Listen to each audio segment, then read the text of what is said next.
World War II is remembered for battlefields and generals, for tanks rolling across Europe and bombs falling on cities. We remember D-Day, Pearl Harbor, and the atomic bombs that ended the conflict. But beneath every battle, behind every strategic decision, there was another war being fought, one that rarely appears in textbooks or documentaries. This was the money war, the economic conflict that determined which nations could fight, how long they could sustain combat, and ultimately who would win. Tanks need steel, planes need aluminum, soldiers need food, and all of it requires money, resources, and industrial capacity. World War II wasn't won primarily on battlefields, it was won in factories, oil fields, and financial institutions. The side that could produce more, import more, and finance more would inevitably prevail, regardless of tactical brilliance or individual courage. Understanding this hidden money war reveals that the conflict's outcome was largely determined before the first shot was fired, decided by economic fundamentals that made Allied victory almost inevitable once the United States entered the fight. And it reveals something darker, that wars are fought not just for territory or ideology, but for economic dominance, for control of resources and trade routes, and for the power to shape the post-war financial order. The money war began years before the shooting war in the economic wreckage of the Great Depression. By the mid-1930s, the global economy was fractured, international trade had collapsed, the gold standard had broken down, and nations were desperate for resources to rebuild their economies and feed their populations. Germany, Japan, and Italy, the future Axis powers, faced a common problem. They lacked the natural resources necessary for modern industrial economies. Germany had coal but little oil, iron ore, or rubber. Japan had virtually no oil, no iron, and depended entirely on imports for the raw materials its industries required. Italy was resource poor across the board. These deficiencies weren't just economic problems, they were existential threats in a world where military power depended on industrial capacity. The democratic powers, Britain, France, and eventually the United States, controlled most of the world's resources through colonial empires and trade networks. The British Empire spanned a quarter of the globe, providing access to oil from the Middle East, rubber from Malaya, and food from Australia and Canada.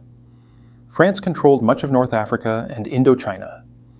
The United States was resource-rich domestically and dominated Latin American trade. This distribution of resources wasn't accidental. It was the result of centuries of colonialism and economic imperialism. And it meant that any challenge to the existing order would require the challengers to seize resources by force. Germany's strategic planning under Hitler explicitly recognized this reality. The Nazi concept of Lebensraum, living space, wasn't just racist ideology, it was economic strategy. Germany needed territory that could provide food, oil, and raw materials to sustain its economy and military. The invasion of Poland in 1939 secured agricultural land. The conquest of France in 1940 provided industrial capacity and access to French colonies. But the real prize was the Soviet Union. Operation Barbarossa, the 1941 invasion of the USSR, was designed to capture the wheat fields of Ukraine, the oil fields of the Caucasus, and the industrial centers of Western Russia. If successful, Germany would control enough resources to be economically self-sufficient, able to wage war indefinitely without depending on imports that could be blockaded. Japan followed similar logic in Asia. The Japanese leadership recognized that their ambitions for regional dominance required resources they didn't possess. China had coal and iron, but Japan's invasion there bogged down in guerrilla warfare. Southeast Asia offered what Japan desperately needed: oil from the Dutch East Indies, rubber and tin from Malaya, and rice from Indochina. But these territories were controlled by European colonial powers and protected by their navies. So Japan developed a strategy called the Southern Resource Area Plan, a lightning campaign to seize Southeast Asia before the colonial powers could organize effective resistance. Project. The problem was that such aggression would provoke retaliation, specifically economic warfare from the United States. And that's exactly what happened. When Japan invaded French Indochina in 1940, the United States imposed an oil embargo. This was economic warfare of the most direct kind. Japan imported 80% of its oil from the United States. The embargo meant Japan's economy would collapse within months and its military would be paralyzed as fuel reserves ran out. Japan faced a stark choice: back down from its expansion and accept economic dependency on the United States, or go to war to seize the oil fields of the Dutch East Indies before running out of fuel. The attack on Pearl Harbor in December 1941 was Japan's answer, a desperate gamble to cripple the U.S. Pacific Fleet long enough to secure the resources needed for prolonged conflict, or project. This is the hidden dimension of World War II's origins. The war didn't start because of incomprehensible evil or inexplicable aggression. It started because of resource competition and economic conflict. The Axis powers needed resources they didn't control. The Allied powers controlled those resources through colonial empires, and the clash was inevitable once the Axis decided they'd rather fight than accept permanent economic subordination. The battlefields would be in Europe, Africa, and Asia. But the war's fundamental logic was economic. Once the shooting started, the money war intensified. Britain immediately implemented a naval blockade of Germany, cutting off imports of food, oil, and raw materials. This was the same strategy that had worked in World War I, slowly strangling the German economy until collapse. Germany's response was twofold. First, conquer territories that provided the resources Britain was trying to deny.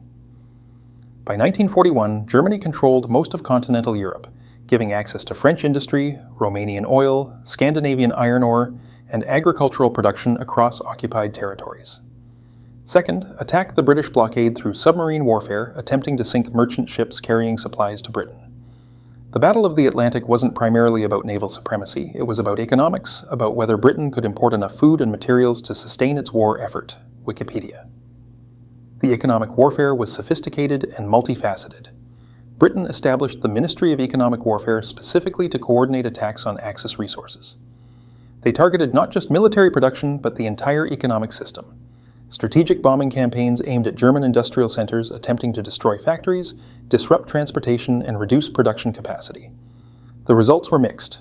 German war production actually tripled between 1941 and 1944 despite bombing, partly because the bombing freed workers from civilian employment for military production, and partly because Germany implemented rapid reconstruction and dispersal of factories. But bombing did force Germany to divert enormous resources to air defense, resources that could have been used for offensive operations, cheaper plus one. The Allies also targeted neutral countries, pressuring them to deny Germany access to critical materials. Sweden's iron ore exports to Germany were a constant concern. Spain's tungsten, essential for armor-piercing ammunition, became a diplomatic battleground. Switzerland's role as a financial intermediary for German trade faced Allied sanctions. The economic warfare extended to every neutral nation, with both sides offering incentives or threats to control the flow of strategic materials. esc.contentdm.oclc. But the decisive factor in the money war was industrial production capacity, and here the balance was overwhelmingly in the Allies' favor once the United States entered the conflict. The numbers are staggering. In 1943, at the height of production, the United States alone produced more war material than all the Axis powers combined. American factories built 300,000 aircraft during the war. Nazi Germany built 119,000. The US produced 88,000 tanks. Germany produced 67,000.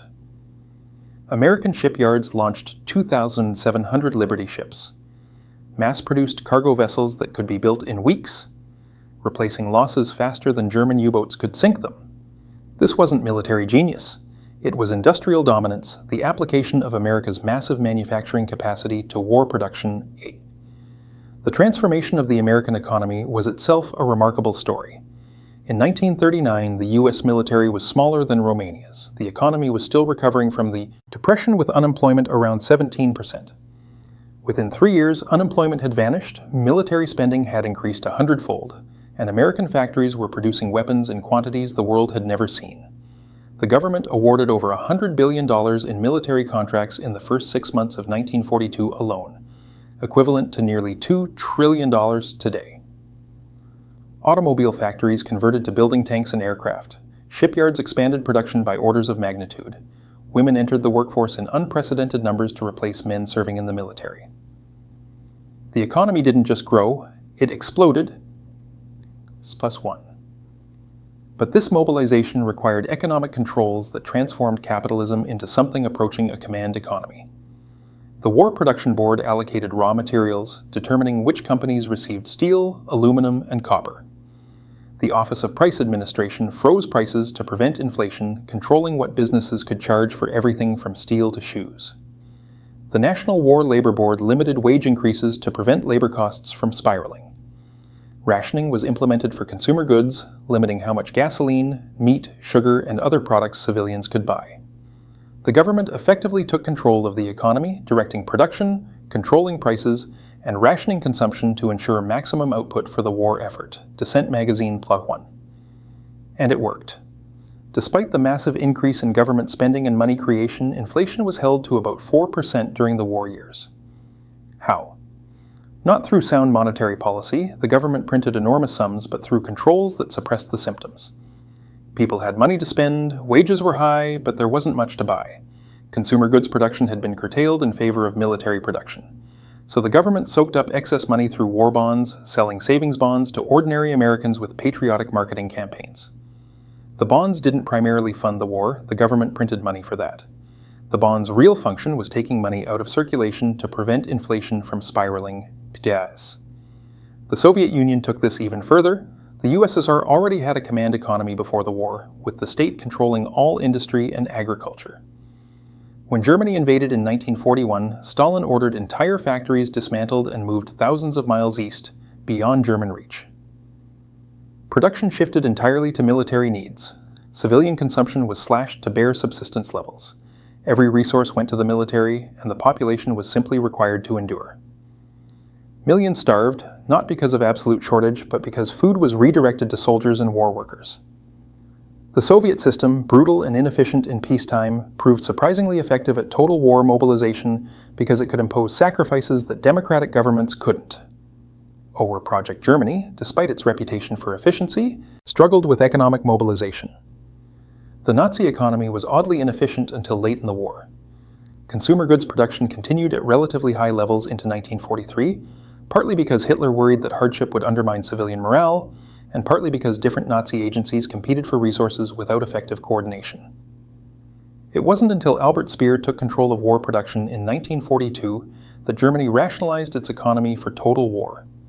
Even then, production increases came partly from exploiting slave labor, millions of people from occupied territories and concentration camps forced to work in German factories. This was economic warfare turned genocidal, the extraction of labor through coercion and the working to death of those deemed enemies or inferiors. Japan faced the worst resource situation of all the major powers. Despite conquering Southeast Asia and securing access to oil and raw materials, Japan never solved its logistical problems. American submarines and aircraft destroyed Japanese merchant shipping faster than it could be replaced. By 1944, Japan was effectively blockaded, unable to transport resources from conquered territories to home islands. Industries ran on stockpiles that dwindled steadily. Oil became so scarce that the Japanese military hoarded it for a final decisive battle that never came. The economy, never strong to begin with, collapsed years before the atomic bombs ended the war. GSC.content.lc. The money war's outcome was determined by fundamentals the Axis couldn't overcome. The Allied powers, led by the United States, controlled more resources, produced more goods, and could sustain losses that would have broken weaker economies. Germany and Japan fought brilliantly at times, achieving tactical and operational successes that seemed to defy the odds. But they were always fighting uphill against economic realities. They couldn't produce enough weapons, fuel enough aircraft, or replace losses at the rate the Allies could. Attrition warfare favored the side with deeper pockets and bigger factories, and that was always the Allies once America entered the fight. But the money war didn't end with military victory. In many ways, it was just beginning.